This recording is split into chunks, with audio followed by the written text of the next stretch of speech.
11:40 hemos recibido al abogado Edinson Guamán, que es el abogado del expresidente Ollanta Humala y de su cónyuge, la señora Nadine Heredia. En primer lugar, doctor Edinson Guamán, muy buenos días. Quiero que nos diga en cuántos procesos judiciales está implicado en este momento el expresidente Ollanta Humala, porque sabemos que ha sido condenado por aportes de campaña, pero hay en curso también un proceso por el gasoducto del sur. Y finalmente en los últimos días se ha vuelto a hablar del tema Madre Mía, que es un caso de violación de derechos humanos que ha tenido lugar hace más de 30 años, cuando él se desempeñaba como militar en lucha contra el terrorismo. Díganos cuántos procesos hay en total y luego veremos uno por uno. Señor Carvalho, señora Huertas, muy buenos días. Buenos días. Gracias por la invitación. El expresidente Ollanta Humala, como usted lo narró, tiene los procesos de aporte de campaña por las campañas electorales del año 2006 y 2011, el proceso por gasoducto sur peruano, que está en etapa de control, de acusación, y el proceso Club de la Construcción y también Madre Mía. Con relación al proceso de Madre Mía, esta es una reapertura inconstitucional. ¿Por qué motivo? Porque justamente hay que recordar que en el año 2009 la Corte Suprema emitió un recurso de nulidad en donde concluyó de que no hay mérito para pasar a juicio oral contra... Es cosa juzgada eso. Correcto, es cosa juzgada y está vigente esa cosa juzgada. Bueno, eso mismo iba a preguntar yo, ¿cómo así? Lo que pasa es que justamente como comenté el día de ayer en otro medio, el caso Madre Mía es uno más de los tantos casos de la persecución contra la familia Humala Heredia. ¿Por qué? Porque el caso Madre Mía tiene una génesis política. Ese caso nació en el año 2006, cuando recién el señor Humala era candidato.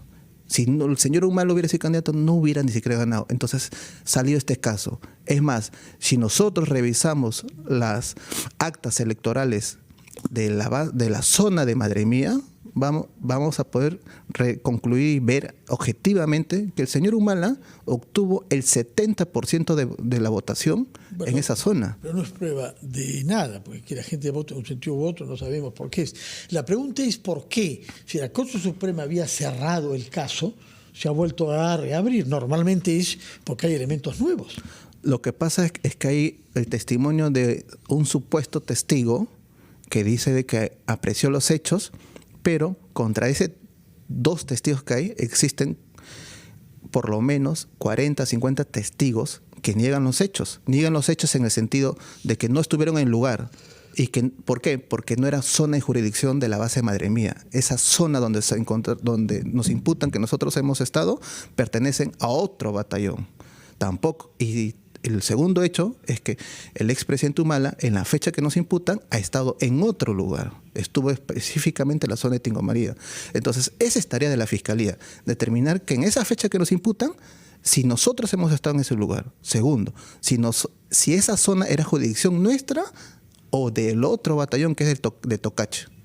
Entonces, esas son las debilidades que tiene la Fiscalía. Y que también, en el caso, una muestra de la persecución o anticuerpos contra el expresidente Humala, en el caso de Madre Mía, es que la formalización de la investigación preparatoria se hizo público hace 3 días, gracias a los medios de comunicación. Yo estoy como abogado desde el año 2018, tienen todos mis domicilios procesales, es de público conocimiento el domicilio. ¿No le han informado? Recién el día de ayer, a las 4:15 de la tarde, me han notificado. Pero correcto. ¿Y cuál va a ser la estrategia de la defensa? Nuestra estrategia siempre ha sido demostrar la verdad, los hechos, que el presidente Humala es inocente. ¿Y cómo en este caso, si hay ya una sentencia y una decisión y usted dice que esto es inconstitucional y no procede. Exactamente. Nosotros, una de las estrategias es justamente hacer valer la cosa juzgada. Sin prejuicio de ello, también demostrar la inocencia del presidente Humala con los testimonios de las personas que han estado en el lugar de los hechos, que son los soldados y son los oficiales del ejército.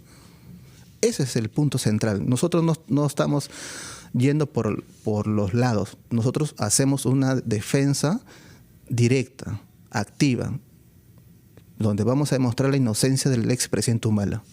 Llama la atención, sin embargo, que los congresistas que han promovido primero y aprobado después una ley de amnistía para los procesos en que se ven implicados militares que lucharon contra el terrorismo, en este caso, o se quedan callados o más bien respaldan el proceso, ¿no?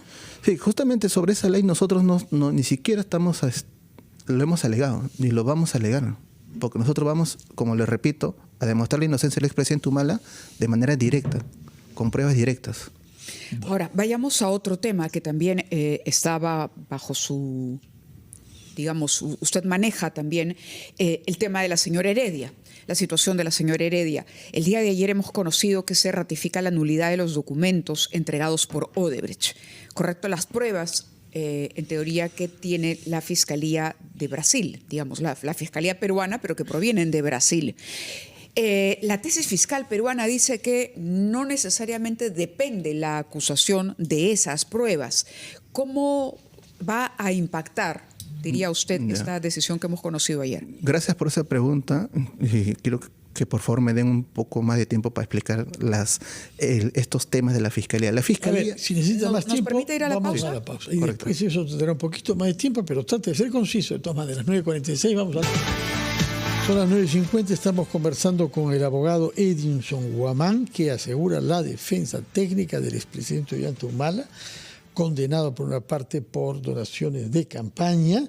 Estamos en apelación respecto de eso, pero también investigado y procesado por el tema del gasoducto del sur y finalmente por la reapertura del caso de Madre Mía, que consiste en supuestas violaciones a los derechos humanos y crímenes cometidas cuando se desempeñaba como militar en la lucha contra el terrorismo en zonas de la Selva Central. Y estaba a punto de explicarnos cuál es la situación que hay del caso por el cual ha sido condenado. Adelante, sí, por favor. Gracias, señor Carvalho. Justamente en el caso de aporte de campaña, acá lo que le quiero comentar justamente es que el Ministerio Público tiene un doble discurso. El Ministerio Público suele mentir. ¿Por qué? Un claro ejemplo es justamente la declaración que dio el fiscal Juárez Satoche, que dio en otro medio hace 2 días, donde dice la prueba que está en el caso del expresidente Humala es de Perú. Sin embargo, eso es falso. ¿Por qué? Existe una acta fiscal del 14 de diciembre del 2022 que lo suscribe Rafael Vela, José Domingo Pérez, funcionarios de Odebrecht y la procuradora Silvana Carrión, en donde expresamente reconocen que en los 43 casos Lavallato que hay en Perú, todos esos casos tienen prueba que proviene de Brasil. En consecuencia, justamente eso evidencia por qué el Poder Judicial de Brasil tiene legitimidad para informar a Perú de que se respeten sus fallos, porque las pruebas han sido generadas en Brasil. Un claro ejemplo es de público conocimiento que los servidores MyWeb y Drowsy no han estado en Perú. ¿Dónde han estado? En el exterior. Entonces, la prueba de MyWeb y Drowsy es de Perú o del exterior, porque nunca ha estado en Perú. Entonces, eso hay que tener primero en cuenta. Segundo, ¿eso qué significa? Significa... En palabras sencillas para el proceso del señor Humala, para la situación del señor Humala. Que nos han condenado con pruebas falsas, con pruebas ilícitas. Pruebas ilícitas porque ya lo determinó el Tribunal Supremo Federal de Brasil. Pruebas falsas, ¿por qué? Porque hay un informe policial federal de Brasil... Pero la determinación de la falsedad de las pruebas en cualquier caso es reciente, no al momento en que se desarrolló la investigación. No. En juicio oral se presentaron órdenes de pago. La Fiscalía presentó órdenes de pago para acreditar supuestamente la entrega de dinero. Pero sobre un mismo documento, donde está fecha, nombre y monto, existen 2 versiones distintas. Eso se alegó y se demostró en juicio oral. Sin embargo, el colegiado, al momento de emitir sentencia, no se pronuncia sobre eso, sobre esos documentos. Evade pronunciarse. Y lo que es peor, este colegiado lo ha condenado al presidente Humala sobre documentos que ni siquiera el Ministerio Público le ha imputado. Es por eso que a la fecha también existe un proceso disciplinario contra estos magistrados, porque la medida que han dictado de ejecución provisional de la pena es inconstitucional y existe un fallo de la Sala Superior Constitucional que lo ha determinado así. Y el otro tema adicional que es peor todavía es que hay modificaciones de la sentencia entre lo que se leyó supuestamente la integridad del 29 de abril con la sentencia escrita. Han agregado párrafos, gráficos enteros en la sentencia.